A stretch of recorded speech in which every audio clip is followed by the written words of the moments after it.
Bismillahirrahmanirrahim. Assalamualaikum warahmatullahi wabarakatuh. Waalaikumsalam warahmatullahi wabarakatuh. Gimana nah?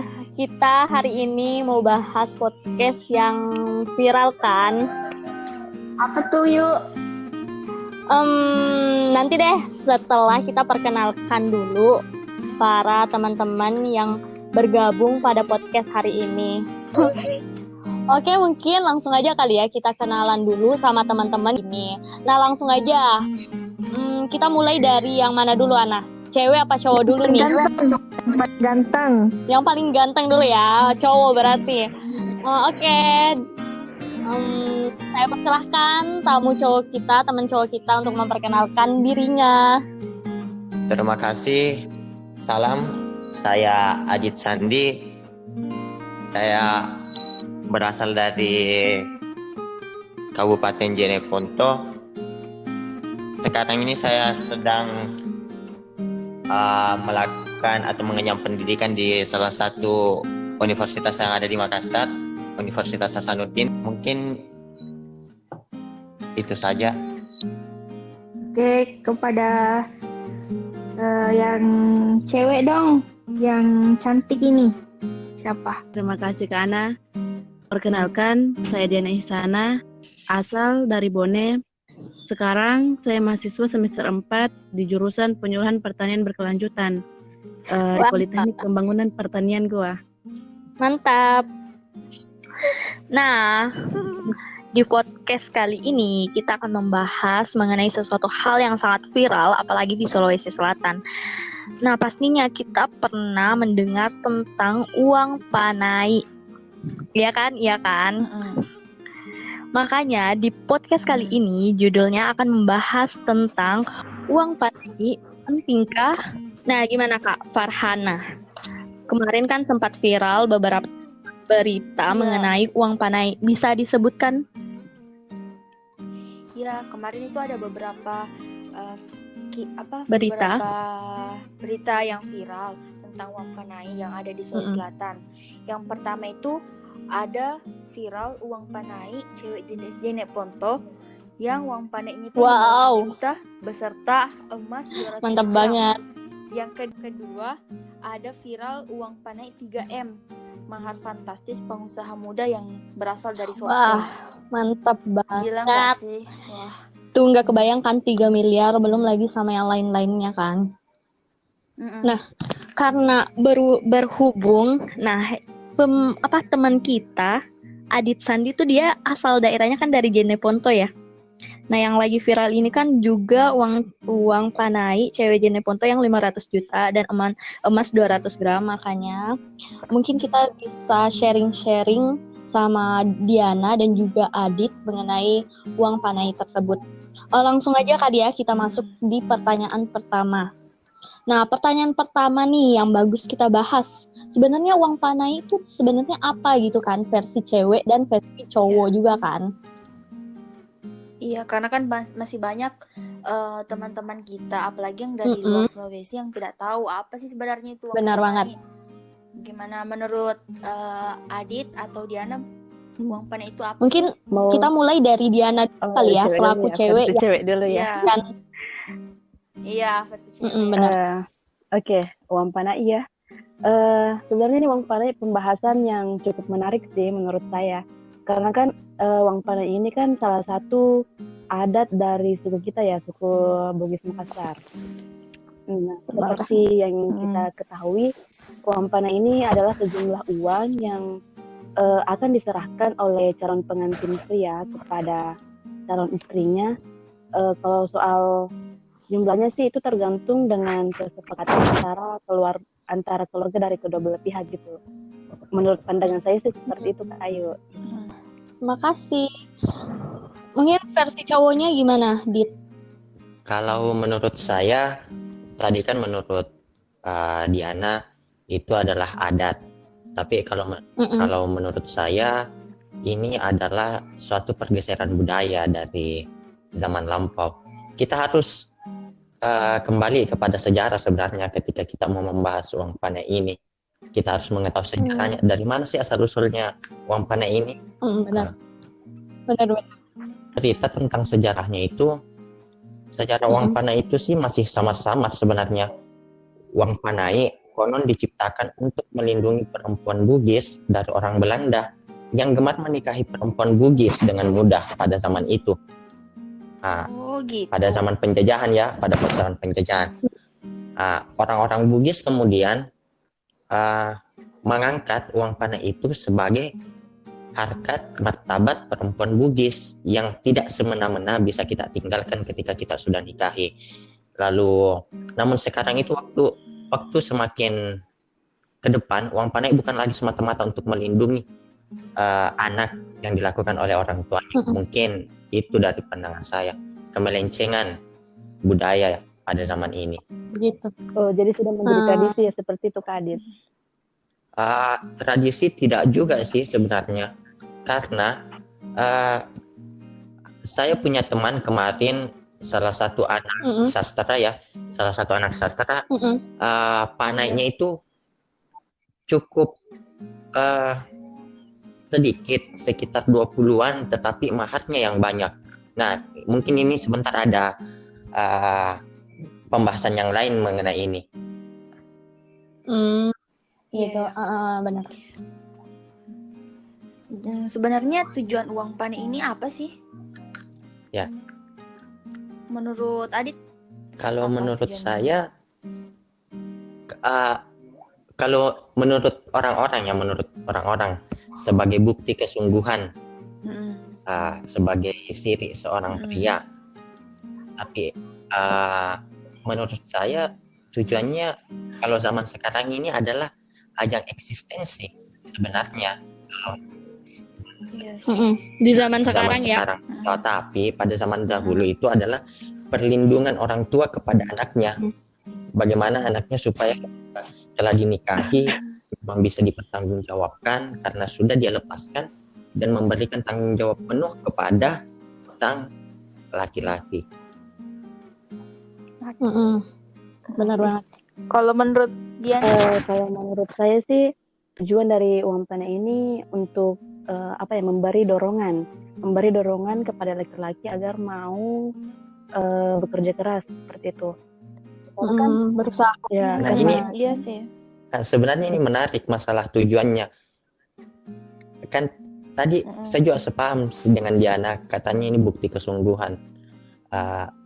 Tapi kalau menurut saya ada metode lain selain uang panai sebenarnya. Ada metode lain, contohnya saja ada kelompok masyarakat di mana ya, di Sumatera, dataran tinggi Sumatera itu ada kelompok masyarakat yang disebut kelompok masyarakat Ogan. Nah, kelompok masyarakat Ogan itu kita bisa belajar dari sini bahwa sebenarnya materi itu tidak semata-mata sebagai pembuktian. Nah, kalau kelompok Ogan di sana itu dia dihalangi untuk bertemu seorang perempuan sebelum mendapatkan benda-benda yang diinginkan oleh sang mempelai wanita. Jadi itu kan juga bukti kesungguhan sebenarnya. Itu kan, ini kan kita berbicara tentang metode. Kalau kita usahanya kan. Iya. Pengorbanan gitu. By the way, kita bahas tentang uang panai ya. Sebenarnya uang panai itu sama nggak sih sama mahar? Tidak beda apa enggak? Jadi uang panai itu udah termasuk mahar atau bukan? Kalau dari pandangan kalian, gimana? Diana dulu deh. Oke. Versi ceweknya dulu ya. Soal mahar dan uang panai ini apa sama atau tidak? Sebenarnya sih uang panai ini antara mahar dan uang panai ini keduanya sama-sama bertujuan kan untuk pada dasarnya bertujuan untuk memuliakan wanita. Tapi kedua hal ini sebenarnya berbeda. Dan setahu saya sih Kak, uang panai ini harus dan mesti dalam bentuk uang. Karena kan uang ini akan dibelanjakan untuk resepsi pernikahan. Sedangkan berbeda dengan mahar yang bisa berupa perhiasan, Al-Quran, atau seperangkat alat sholat. Nah, dibayar tunai, sah, ke ijab kabul. Kayak gitu.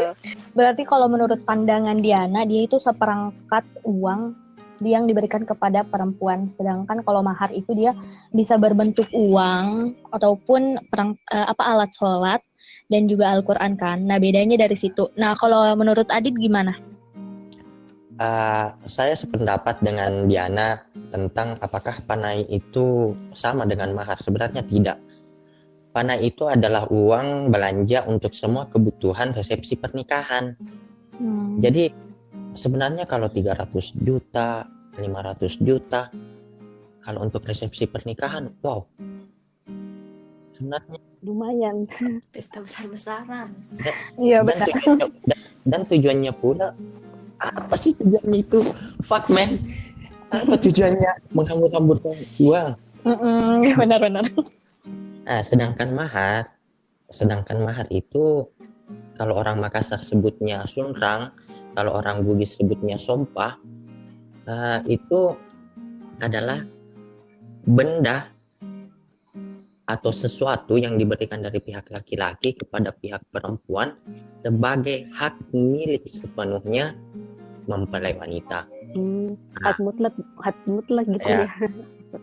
Hak mutlak. Kebanyakan itu orang-orang memberikan sunrang atau sompah atau mahar adalah tanah berupa sawah, kebun, pokoknya yang bersifat berunsur-unsur tanah. Mengapa demikian? Karena menurut orang Bugis Makassar salah satu elemen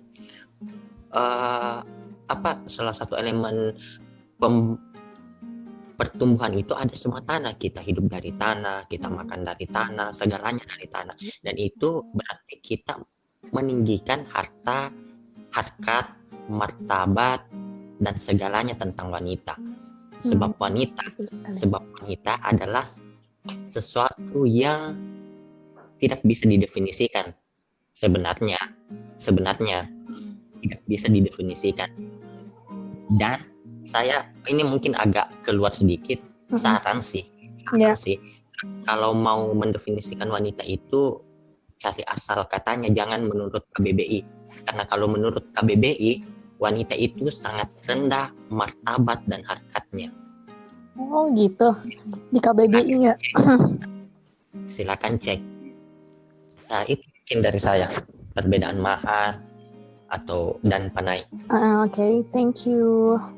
Apakah setiap perempuan berdarah Bugis Makassar jika menikah harus dinaikkan uang panai atau enggak juga? Menarik. Ya dari wanita dulu lah, dari wanita dulu. Dari wanita lagi. Oh iya sih. Diana bagaimana, mau uang dikasih uang atau enggak tanya dulu deh dari Diananya sendiri. Aduh. Nah Diana nanti kalau mau nikah mau diberikan uang panai atau enggak nih? Uang panai. Kalau maulah. Tergantung orang tua sih. Kalau sekarang iya benar. belum mau nikah gitu. Iya sih benar. Iya, tapi menurut kamu kalau dari kamu pribadinya atau tidak? Perlu sih gitu. Sebenarnya tetap harus ada ya. Betul. Berpikir uang panai sebenarnya perlu. Tapi tidak mengharuskan, apalagi sampai memaksa pihak laki-laki. Asik. Gitu. Pengertian banget kan? Kelas. Tadi Kak Adit bilang bahwa seiring berjalannya waktu kita semua bisa melihat ya bahwa sekarang uang panai bukan lagi semata-mata untuk melindungi wanita atau menghargai, menghormati wanita, melainkan uang panai ini dijadikan sebagai ajang adu gengsi begitu di masyarakat. Jadi sebenarnya uang panai ini tidak perlu memaksa pihak laki-laki meninggikan uang panainya seperti itu. Menurut saya. Iya. Masuk akal. Dari versi laki-lakinya lagi. Nah, lanjut gimana? Kalau menurut Adit bagaimana? Apakah mau memberikan uang panai atau tidak? Kalau kita berbicara konteks mau atau tidak, ya antara mau dan tidak. Tentu dong. Kalau tidak diminta ya tidak, kalau Iya, benar, diminta benar. ya mau. Benar. Iya. Jadi kalau diminta tinggi. Nah begini, sebenarnya kalau menurut saya itu tergantung sih sebenarnya, bisa atau tidak, harus atau tidak, pantas atau tidak. Kalau menurut saya ini tergantung dari mana pembahasan antar kedua pihak. Tapi kalau kita mengutip kata-kata orang-orang sekarang itu seakan-akan memaksa, dalih-dalih banyak berkata seperti ini. Anak tetangga kemarin berapa? 70 juta. Oh, anak kita harus 50 juta. Benar-benar. Harus 100 juta begitu. Iya, Jadi benar. seakan-akan ini adalah keharusan, tetapi menurut saya bukan suatu keharusan. Yang jelas ada mahar, oke sah. Yang jelas ada mahar. Maharnya untuk sholat, untung alat sholat kalau dipakai. Maharnya Al-Quran, untung kalau dibaca. Iya, Kak. Apalagi uang yang abad habis. Begitu kalau menurut saya. Gitu. Tidak sah. Dan ini juga apa ya? Ini sebenarnya beban moral untuk kedua Belah pihak. Belah pihak. belah pihak. Kalau untuk laki-laki, kalau ingin memberikan uang panai ya hasil keringat, jangan setengahnya orang tua yang bayar. Dia mampu menguasai, mengelilingi, kalau menurut falsafah Bugis Makassar katanya harus mengelilingi 7 kali dapur. Nah, beban untuk ceweknya ketika sudah diberikan uang panai ya sudah harus bisa menguasai sumur, harus bisa menguasai kamar, harus bisa menguasai dapur. Pokoknya semua harus dikuasai. Toh kalau 150 juta masa Indomie saja hangus, bagaimana? Tidak. Nah, silakan kepada pendengar untuk menyimpulkan. Baik. Nah, selanjutnya bagaimana apa yang menjadi patokan tinggi rendahnya uang panai yang diberikan kepada perempuan Bugis? Apakah dari pendidikannya atau dari dia dari suku apanya gitu? Jadi menurut kalian itu tinggi rendahnya dari mana? Nah, Kan tadi kembali lagi saya mengatakan kalau kata orang-orang itu pendidikan yang pertama, paras yang kedua, dan kita akhirnya harus melihat dia berdarah apa, berdarah biru kah? Nah, tetapi kembali kalau menurut saya yang pertama darah, walaupun dia seorang darah biru, ketika dia tidak memperlihatkan perilaku atau sikap kedarah biruannya, saya katakan tidak pantas. Nah, pendidikan, kalau kita melihat di pendidikan, walaupun dia S1, S2, S3, bahkan dia sudah menggelar profesor, tetapi dia tidak mampu mengurus anak, tidak mampu mengurus piring, tidak mampu mengurus sesajian, tidak mampu mengurus suami, saya juga katakan tidak pantas. Walaupun sekarang sudah banyak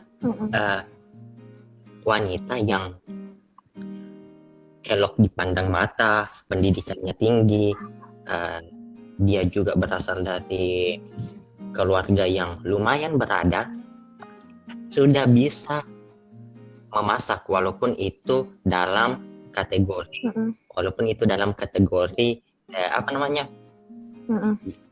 tutorial memasak di TikTok. Nah, tutorial memasak di TikTok. Mungkin juga saya berpikir tutorial memasak di TikTok itu sebelumnya dia lihat di YouTube, tapi ini kan suatu pembelajaran untuk dia.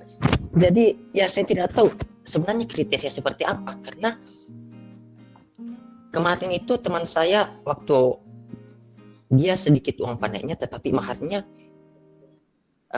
yang banyak dan ditambah dengan paket buku. Wow, ini menarik sebenarnya. Paket buku. Dia berdarah Makassar, ceweknya berdarah Bugis. Beda dari yang lain. Apa yang terjadi aman-aman saja. Itu menurut saya. Tapi bagaimana pandangan kamu selaku cowok? Nah, biasanya kan orang setahu saya orang di sini tuh biasanya memberikan patokan tinggi rendahnya uang panai itu tergantung dari tingkat pendidikannya. Nah, kalau SD nih yang saya dengar biasanya itu 25 juta atau enggak setinggi-tingginya itu 50 juta. Nah, bagaimana dengan yang SD, yang SMP, yang SMA ataupun kuliah, bahkan mereka yang enggak kuliah sebenarnya dapat lebih tinggi. Nah, maksudnya gimana ya? Apakah pendidikan itu menjadi hal yang nomor satu bagi orang tua memberikan patokan tinggi kepada anaknya atau gimana? Walaupun anaknya S1, S2, S3 kalau tidak pintar mengurus, toh untuk apa? Dan walaupun dia lulusan SD, walaupun SD menurut hukum belum bisa menikah, toh wajib ketika kita dia bisa mengurus, kita berikan. Inilah yang saya sangat tidak sepaham dengan zaman sekarang, karena seolah-olah perempuan adalah sesuatu yang bisa kita barter dengan pendidikan. Sesuatu yang bisa dibarter dengan pendidikan.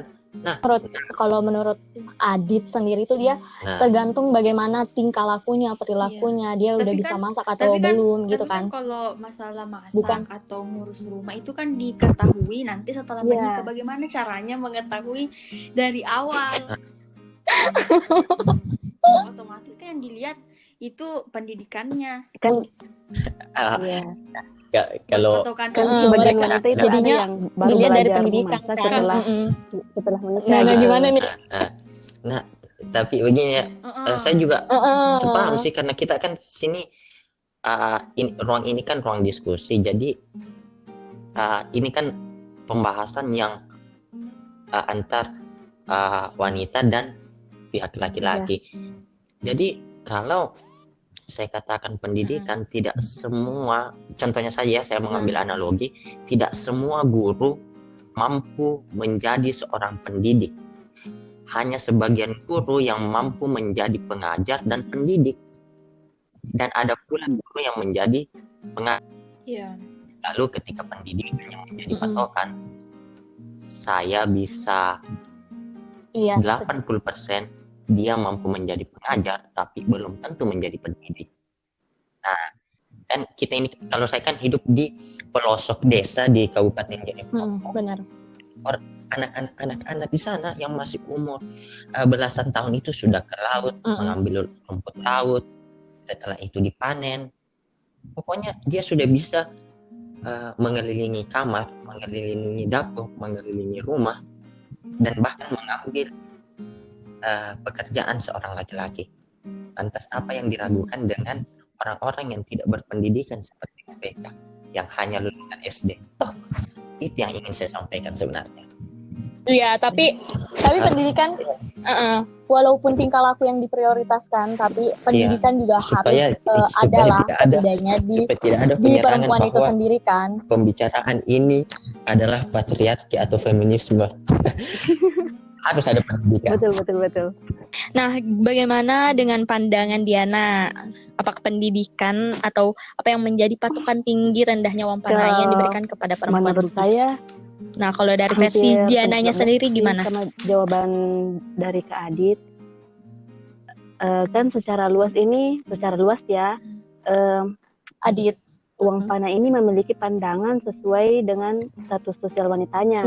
Misal si wanitanya keturunan raja, seperti tadi Kak Adit bilang keturunan bangsawan, atau dia Andi gitu, atau keluarga ini wanita ini merupakan keturunan dari keluarga yang beradab. Bisa juga dilihat dari kecantikan wanita, tingkat pendidikan wanita, ataupun pekerjaan wanita tersebut. Ini secara luas ya Kayu, tapi tapi kembali lagi dari personal masing-masing. Misal bagaimana laki-laki tersebut memandang wanita yang ingin dia lamar, seperti itu. Apakah sikapnya sudah cocok menurut dia? Apakah memang pantas mendapat uang panai tinggi seperti itu, Kayu?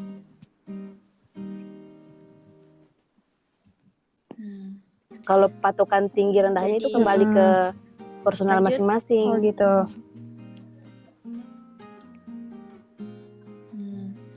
Ya, kesepakatan. Sebenarnya intinya Iya. sih dari Pihak kedua belah laki-laki pihaknya sampai sih. not. Kalau misalnya kedua pihak laki-laki dan perempuannya itu dia setuju dengan rendahnya walaupun pendidikannya nggak Iya. ada dan uang panainya tinggi, ya nggak masalah. Yang penting mereka berduanya itu setuju. Jadi kembali ke merekanya sendiri sih sebenarnya. Dan orang tua pastinya.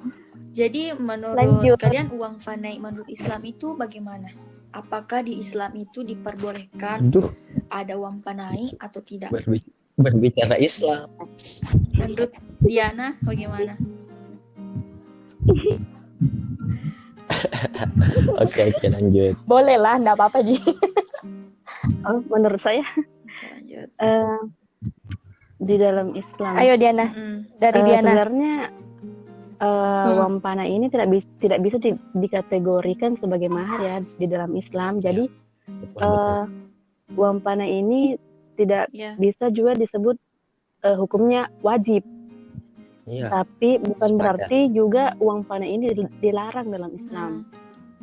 Nah, asalkan jumlahnya masih dalam kewajaran. Dalam artian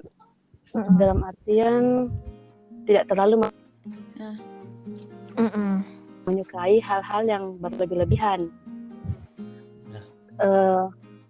Melebih-lebihkan. Dan yang misal berlebih-lebihan, misal Kayak memasang Diana. harga uang panai yang terlalu tinggi gitu, kayak sehingga mempersulit pria untuk menikah. Padahal kan ini menikah merupakan ibadah di dalam agama Islam.